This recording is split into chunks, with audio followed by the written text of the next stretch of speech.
Hi guys, Mal, GK Dojo. Just a quick video about the NHG, so they're also known as the Space Helmet, the Kudo Head Guard. So quite a lot of people ask me about this. This is the type of thing that I can sell. No, it's not. So this is where the official gear for Kudo, unfortunately, but it has lots of different, there's replicas out there. I can't put hand on heart say that they're as good as the original because they're really not. The actual headgear doesn't fit that well. It's not necessarily shaped in the same way. The protection is a little bit different on the inside around the ears, but generally wearing face gear sometimes for a lot of people is a put off. I'm just going to explain to you some of the pros and cons of wearing full face headgear. So number one pro for this does feel a lot more like hitting a skull. So it's got that feedback into your hand. When you wear big gloves, okay, like boxing gloves, you'll get this kind of thumb grip and the grip inside the hand where you've got the bar inside the glove, which kind of teaches you to throw a punch with an open hand. If you've got wraps on as well, that protects the wrist and so on and so on. But when you're throwing those punches, that's good because you don't get the face damage because of the sponge on your boxing glove. In Kudo, our mitts are just a bit of cloth, pretty basically, to stop your knuckles from splitting on the actual face visor. They also, when you'll notice in our class, because we wear boxing gloves when we do boxing training, kickboxing, that type of stuff. But then once we put the headgear on, you watch the punches change, okay? Whereas if you had sponge on your hand, you just go swinging with no care to your hand. So from a self-defense point of view, this is a really good idea to give you that feedback. The next one, about steaming up. I've heard this loads of times. Do they steam up? Yes, they can. But think about a motorcycle helmet. If you don't put that spray on it, then it will steam up. So what people tend to do with motorcycle visors, they pop the lid to allow the air in, right? So this has got that ability to do that. So as long as you have looked after the inside of it, and it's every lesson you use the spray on it, or quite often people use shower gel or like furry liquid and rub it in, it gives it like a sheen. So you don't get perfectly clear vision because you put that sheen on, but you can see everything coming. When you're fighting with someone, there's 2 arms, 2 legs and a head, all right? So we are always more interested in with the person's position. So you don't need to see that level of detail, do you, to when you're fighting. The first variation of them, called the Super Safe, loads of holes, and it had a much bigger faceplate. They stick out and you'd always get caught with a hook. It'd spin your head, which is not great. So this has got more of a less of a profile, and your ability to get caught with that sort of wide hook is less. But again, if you're used to training without one, you're going to get caught a little bit more if you get hit just on the visor part.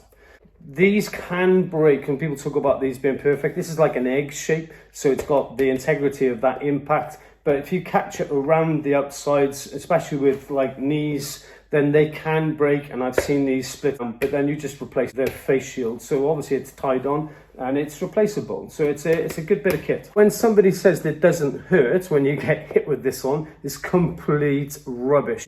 When people think the wear of this that takes away all the pain, it doesn't. When impact on this spreads out down and takes it right down the back of your neck. So you get that real bang, bang sensation with the noise, which you hear, and you just assume that it's a lot harder than what it is, but it still causes a lot of impact.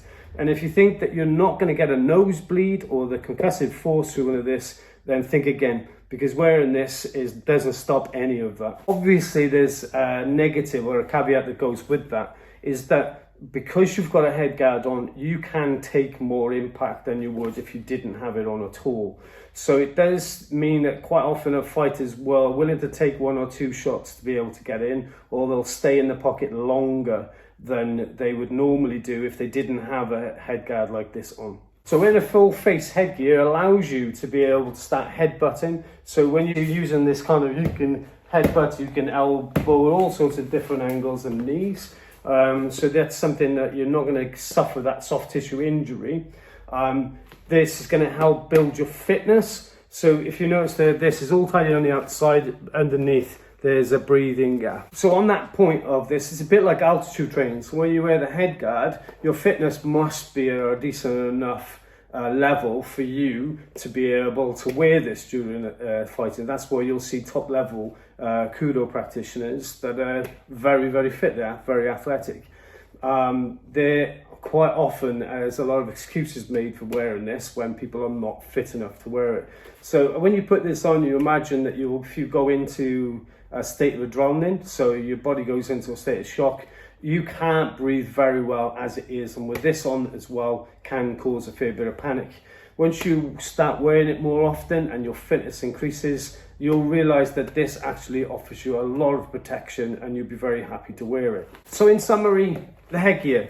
I think it's a great invention. It really stops the kids from getting dinged up. My nose has been all over my face. I say it all the time to people who I do courses for. When you put this on, this was the first time that I had full vision. A lot of the other headgear give you blinkered vision. So this gives you full vision. You can fight at all levels. It does limit what you do on the floor because it makes your head bigger, obviously, but it does refine your ground techniques to some of the strongest positions. And when you go to the floor, you're thinking ahead. So you're not just offering your neck, you're not offering bad positions. So it does help you to work your game a little bit more efficiently.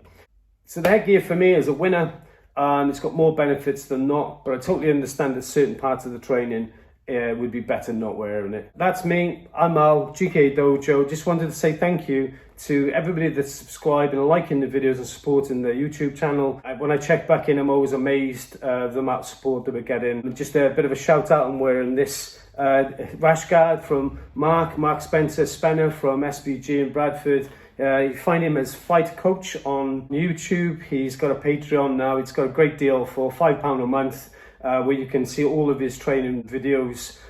We are, as GK Dojo, we are his Brazilian Jiu-Jitsu students. When we train with them, we're always trying to up our game and pick as much knowledge up with them as possible. They are Kudo Yorkshire, so if you're in that neck of the woods, check them out. And hopefully we shall see you towards the end of this year or maybe next year. So one of the seminars. If you're interested in seminar on Kudo or finding out more, you can check out on the website. It's www, you don't need to say that anymore, that's an H thing for me, UKKudoFederation.com. And on there, if you're interested in getting involved or for a seminar, you can contact, or if you want to become a branch, then there's a frequently asked questions part where it'll tell you everything that you need to know. Big ups from everybody here, Goju Kudo Academy, us.